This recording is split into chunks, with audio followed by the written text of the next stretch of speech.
I have a very loose prediction that Selena Gomez and Benny Blanco are going to get engaged around Valentine's Day. If you are new here, I'm a celebrity astrologer and tarot reader, and I'm right a lot of the time. However, let me say this. A little bit over a year ago, I made an over 100 part series about Justin Bieber, Selena Gomez, Hailey Bieber, Hillsong, Diddy. I was early on him as well.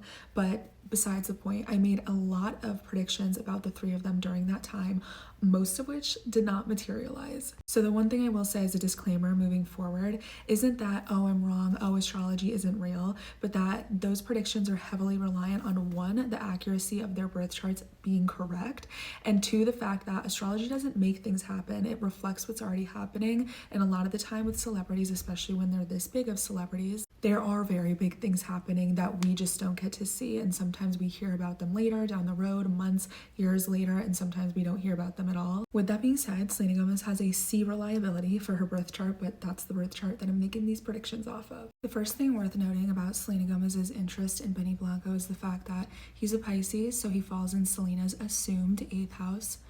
That means that her synastry is pretty similar to someone that she used to date. This is him if you are unfamiliar.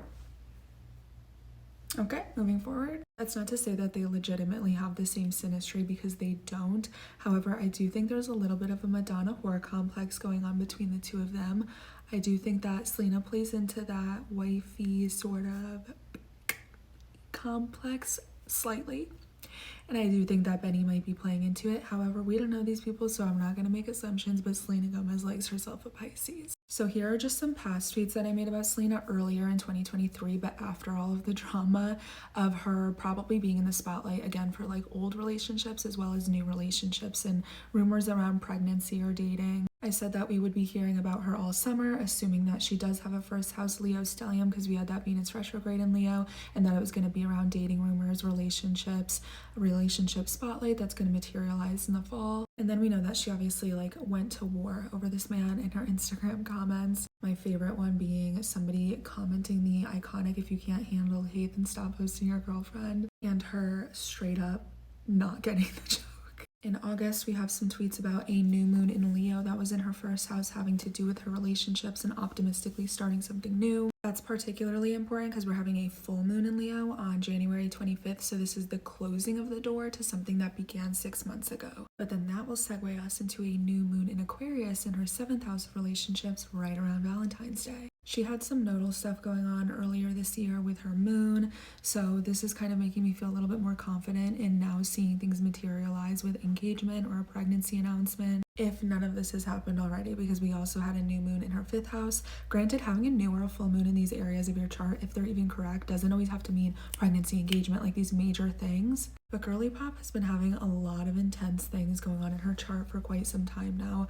One of them being that Pluto has been opposing her sun on and off and will continue to do that into 2024 and 2025. That's a huge identity change. It's on the axis of her relationship sector into February too. We're going to have Venus join the party, so Mars, Venus, all of that is going to oppose her sun and conjoin Pluto. The new moon is going to directly square her natal Pluto in her 4th house as well, so that has a lot to do with like her inner self, her private life, her home, really who she is most privately at the core. Venus will square the nodes as well, and then Venus is going to square Jupiter on the 25th of February, and that's naturally going to square her natal ascendant and descendant line. Again, a lot to do with relationships. Listen, February is very big for her. Any monumental change we want to navigate in the birth chart can be confirmed through secondary progressions. Like, that's where the real tea is. And she's having a Venus-Jupiter conjunction that's incredible for love. The sun is entering new territory, which only happens like every 30 years. So that's going to start an entire new era for her. She does have her progressed Mercury